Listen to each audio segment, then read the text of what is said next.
This is Captain Ian Hamilton, 554043, of the elite parachute regiment, a veteran of the Gulf War, Bosnia, Afghanistan and Iraq, and one of the British Army's finest combat soldiers. It's taken a day and a half of hard hiking to get this far into the jungle. It's now just after 7 o'clock in the morning and we're going to do the last 3 or 4 Ks up to the objective. But Captain Hamilton has a secret. For 42 years he's had the conviction that he's a woman trapped inside a man's body. In March 2007, Ian changed his name to Jan, as the first step towards becoming the first officer in the armed forces to undergo a sex change.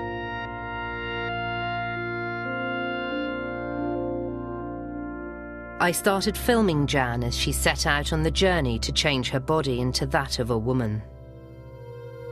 Over 8 months, I came to understand the price she must pay to turn herself from macho killing machine into a woman called Jan.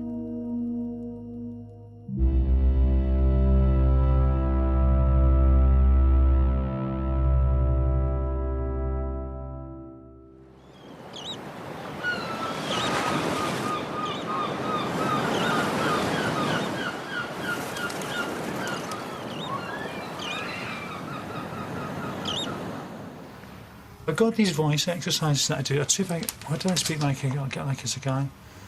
See, I've kind of forgotten now. It was down here, something like that.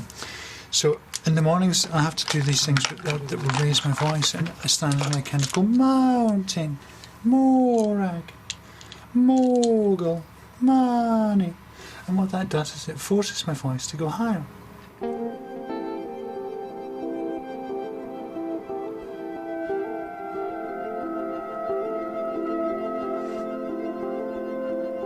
In just 3 weeks, Jan's going to Thailand to have her face rebuilt, to make her look like a woman.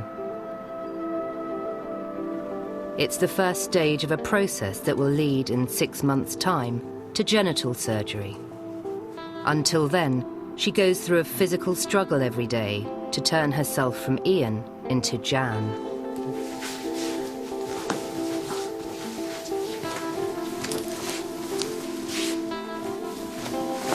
I can't believe I'm getting dressed for a television program. This is my sort of game with jeans and things that I've got a kind of a lump thing there, so I spend a lot of time. They call it tucking for obvious reasons, so that kind of goes in there. So this is kind of what there is underneath it, sort of spoils everything, doesn't it, really?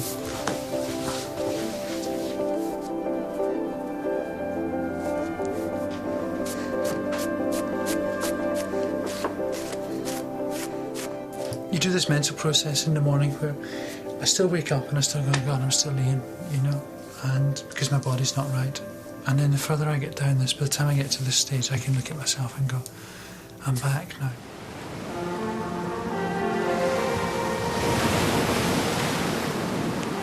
It's a George Michael. I'm off for my 4 miles.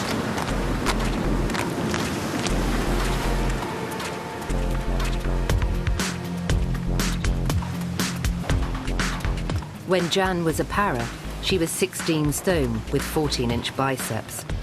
Now she's relying on Ian's military discipline to help her lose 5 stone and win the battle with her body. Oh, a bit tired, but I mean, I'm not what I was. But then, you know, 42 and I'm on hormones and I've got boobs, I'm wearing a wig and I've got my dick strapped between my legs, so it's not the easiest of running, really.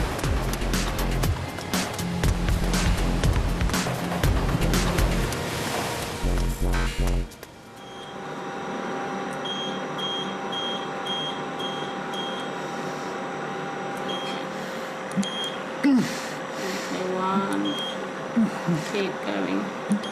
That's fantastic. One more. And you're all done. Jan's only been dressing in public as a woman for 4 months. I find it incredible that only last year she was a paratrooper fighting the Taliban. I hid behind this big wall of being a guy and being this paratrooper because the only emotion that I was allowed to show as a paratrooper was actually aggression. And I became quite good at that. I mean, I was a really aggressive, arrogant prick as a guy. Because I hated myself and I hated the world and I hated being volunteering to go back on operations simply because I thought I could die when I was out there, and then if I died I didn't have to put up with this anymore. There's no sane person would do this.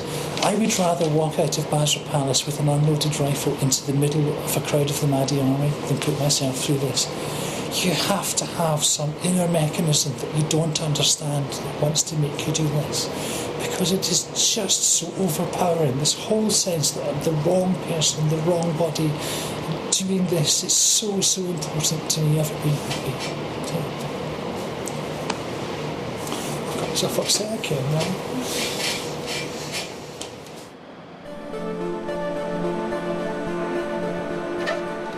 Jan had intended to keep her sex change private until she was warned the tabloids were after the story. A friend of mine in the media phoned up and said the news of the world were about to out me, which I didn't want to have happen, because I know what the tabloids will do to people like me, and I don't want to be a circus freak because I've done nothing to be ashamed or embarrassed about. Jan quickly took her story to a rival newspaper before she'd had the chance to prepare the ground with either the army or her parents. But there would be a huge price to pay for coming out in public. She'd lose her army career, her friends, and all contact with her family.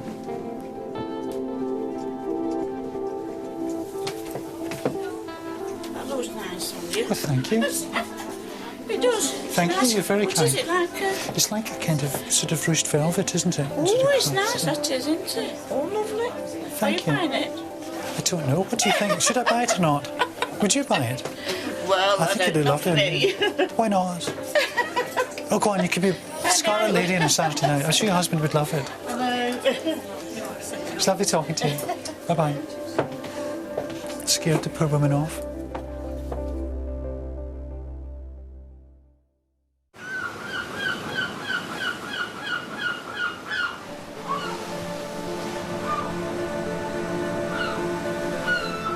Two years ago, Captain Ian Hamilton moved to Blackpool after he'd walked out on his 20-year marriage.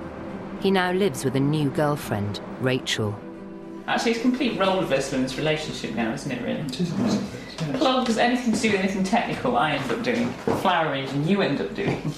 For the last 6 months, Rachel's been struggling to come to terms with her macho paratrooper boyfriend, telling her he's a woman. I call it the long creep, really, because it sort of started with things like a bit of makeup. And it was like, well, you know, I need a bit of concealer, I need a bit of foundation. And I thought, well, frankly, most men would look better with a bit of concealer or foundation. And then he got a bit of mascara, and then it was a bit...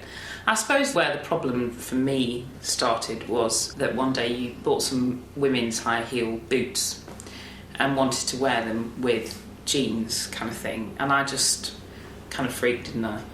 You want to be a woman inside, you dress as a woman in your room at night, and now I've got to get up and go out and be a tough paratrooper during the day.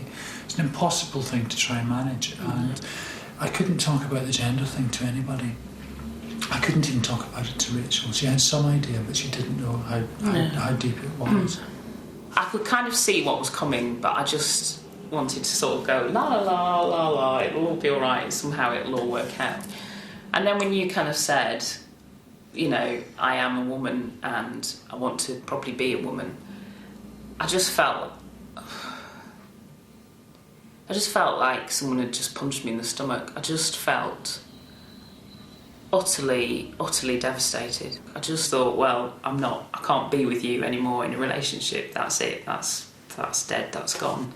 And somehow we have to find a way of ending that part of our relationship and moving on to a different relationship. And we're still working it through, to be honest.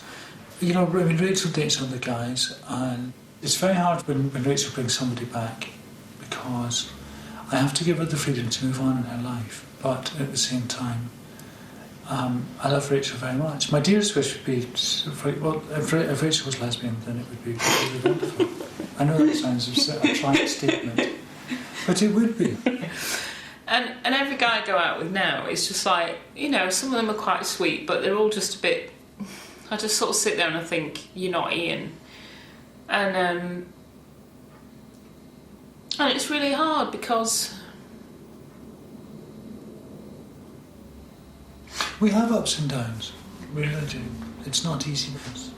It's not easy on Rachel, and I know it's hard for her sometimes when she'll walk into the room and I don't have my hair on or something. And she'll get a flashback to Ian.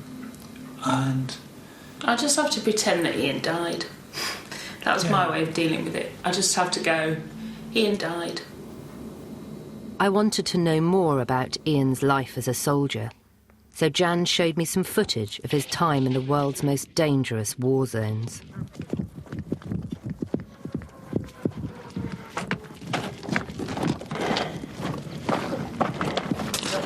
Why had someone who felt they were really a woman sought out the violence and horror of war?